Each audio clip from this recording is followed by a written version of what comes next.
When I was in varsity studying towards my BCom accounting and to become a chartered accountant, the big scandal that was always a business case study was Enron in America. Fast forward to today, and there are so many new examples of scandalous companies that are deemed to have high integrity, to be transparent, to be independent, etc.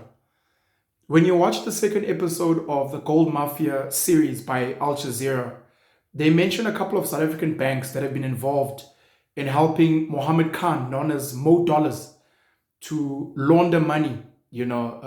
Also linked is Simon Rudland of Gold Leaf Tobacco from Zimbabwe.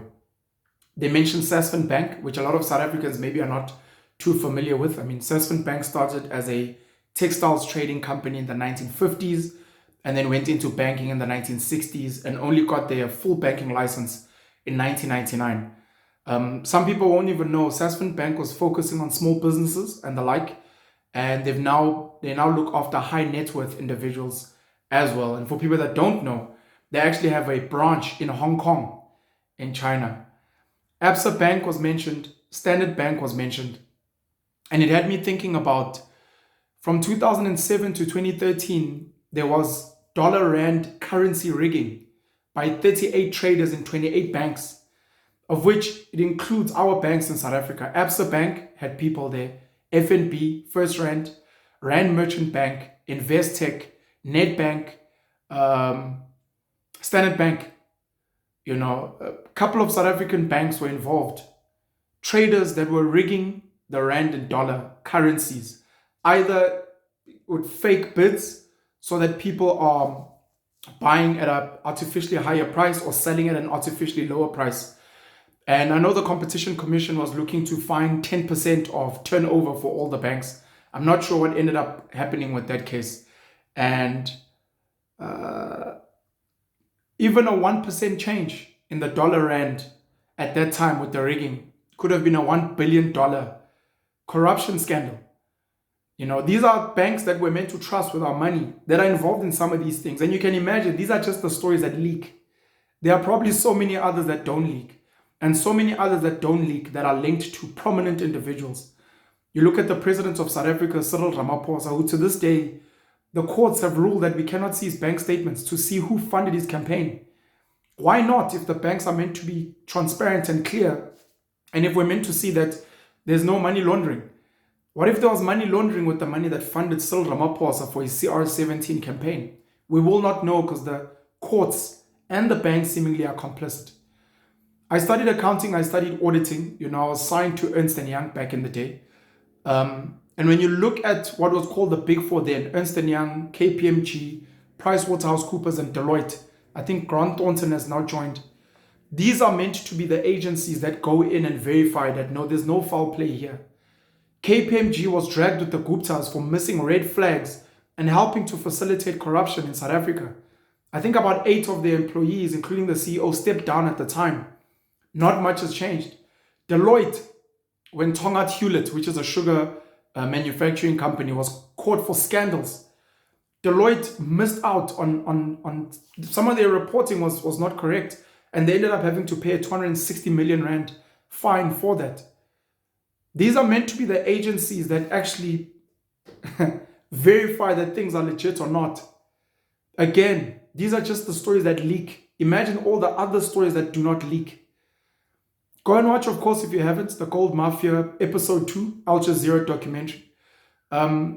Nothing shocks me anymore. Nothing scares me anymore. I think Mo Dollars is unlucky. Simon Rudland is unlucky. A lot of the guys that are mentioned, they're unlucky. I can tell you now, almost for a fact, there are senior prominent officials, government officials in South Africa and probably in places like Zimbabwe and around the world. I mean, you think of Hunter Biden and Joe Biden. Hunter Biden was sitting on boards in Ukraine, and all of a sudden his dad wants to be fully involved in helping Ukraine fight Russia. Business interests, of course. Europe, Asia. There's a lot of scandals and there's a lot of conflicts of interest, and there's obviously a lot of money laundering. Some of the things will not be called money laundering. If money is donated through philanthropy, Nelson Mandela Children's Fund, Mutsipe Foundation, Global Citizens, there are people that use some of these vehicles to send blood, dirty money from drugs, from human trafficking, from selling weapons, etc., on the black market to clean some of this money. But there are people that don't have to clean money because the way they run their operations, they've got the biggest people in the world giving them a thumbs up. British American Tobacco can sell tobacco anywhere in the world because they've got the thumbs up of governments and the like, whereas maybe a gold leaf tobacco can't. You look at some of the weapons manufacturers that comfortably move weapons around. No one gives them an issue until weapons are sold on the black market. And who gets to decide these things? Because again, when you actually research and you look at the audit trail, you realize that some of the guys at the highest levels who approve some of these deals are involved in scandals as well. In the video that I released yesterday, I was speaking about money laundering and what it actually means.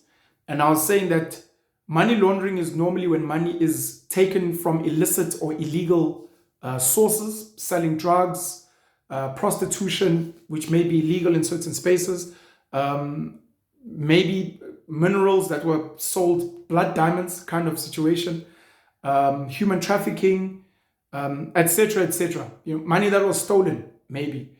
That money is then sent somewhere and then it is cleaned through good means. And I mentioned Cyril Ramaphosa as someone who apparently has millions of dollars that were stuffed in couches.